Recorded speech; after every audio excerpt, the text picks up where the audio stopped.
Halo, Assalamualaikum warahmatullahi wabarakatuh. Selamat datang di channel Siwar TV.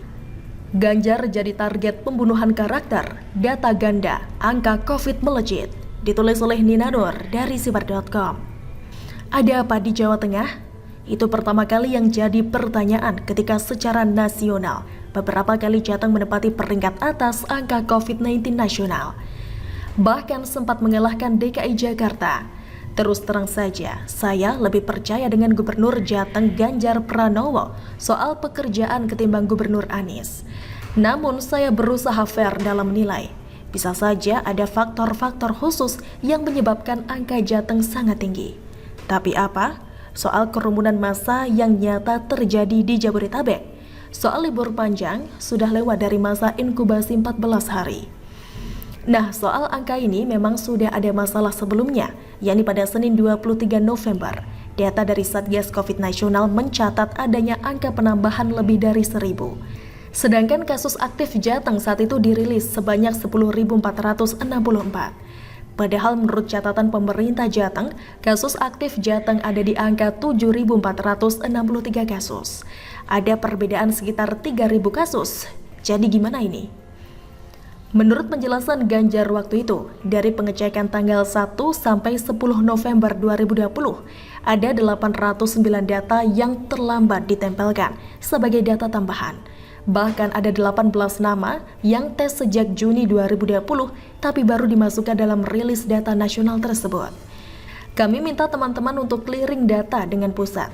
Kalau ada data terlambat itu tidak apa-apa, tinggal ditambahkan. Jadi itu karena delay dan itu bukan data harian, ungkap Ganjar. Kalau salah sekali, ya oke lah. Namanya juga koordinasi data dilakukan buat seluruh Indonesia. Jadi wajar kalau ada yang masih salah-salah. Namun perkembangan berikutnya kesalahan itu ternyata terulang kembali. Bahkan lebih ngaco, ini terjadi dalam rilis angka nasional pertanggal 29 November 2020. Tampak angka Jateng luar biasa tinggi, mencapai 2.036 kasus. Sementara DKI Jakarta saja hanya mencapai 1.431. Angka Jateng ini bahkan sampai jadi perhatian Presiden Jokowi, mencoreng muka Jateng dan pemimpinnya. Namun yang kaget bukan hanya kita, ternyata pihak Dinas Kesehatan atau Dinkes Jateng juga kaget, karena kenyataannya bukan seperti itu. Ini berbeda jauh dari data kami yang hanya 844 penambahannya, ujar Kepala Dinkes Jateng Yulianto Prabowo. Ternyata setelah ditelusuri, ada data ganda, bahkan ditemukan sebanyak 519 data ganda dalam rilis tersebut. Hah? Selain itu, kami temukan juga ada 75 orang yang pada minggu sebelumnya kemarin dirilis lagi. Untuk temuan 519 yang double data itu, ada satu nama ya, sampai 4 hingga 5 kali, sehingga total data yang double sebanyak 694 itu saja. Ya saat rilis Jateng tambah 2036, ujarnya. Contoh nama satu pasien dirilis hingga 5 kali terjadi di Kabupaten Kendal. Selain itu, banyak kasus lama yang dimasukkan dalam rilis 29 November, padahal sudah diinput pada Juni 2020. Padahal, Yulianto sudah berkali-kali berkoordinasi dengan Satgas COVID-19 pusat agar data bisa sinkron dan tidak meresahkan masyarakat.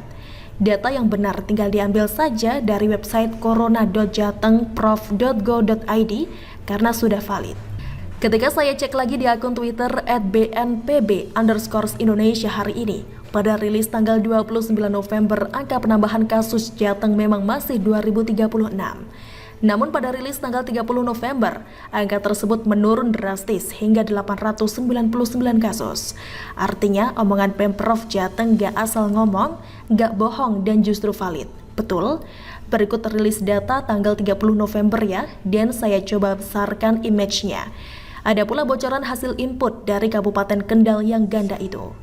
Di foto ketiga. Gila. Kalau kesalahan terulang, bisa jadi itu bukan kesalahan. Oleh sebab itu, tulisan ini pun saya masukkan ke kanal politik. Karena tiba-tiba saya mencium ada bau amis di sana.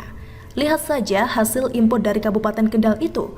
Namanya sama, namun di bagian umur berbeda-beda dan nomor kontak hanya satu di nama pertama. Seakan disengaja.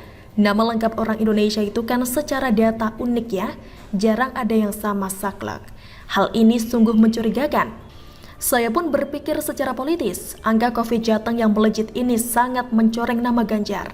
Siapa yang diuntungkan jika nama Ganjar jadi jelek? Huhuhu. Kita tinggal melihat berbagai hasil survei elektabilitas Capres 2024 saja. Ada 3 nama di sana yang elektabilitasnya tergerus oleh prestasi dan kinerja seorang Ganjar Pranowo, yakni Prabowo Subianto, Ridwan Kamil, dan Anies Baswedan.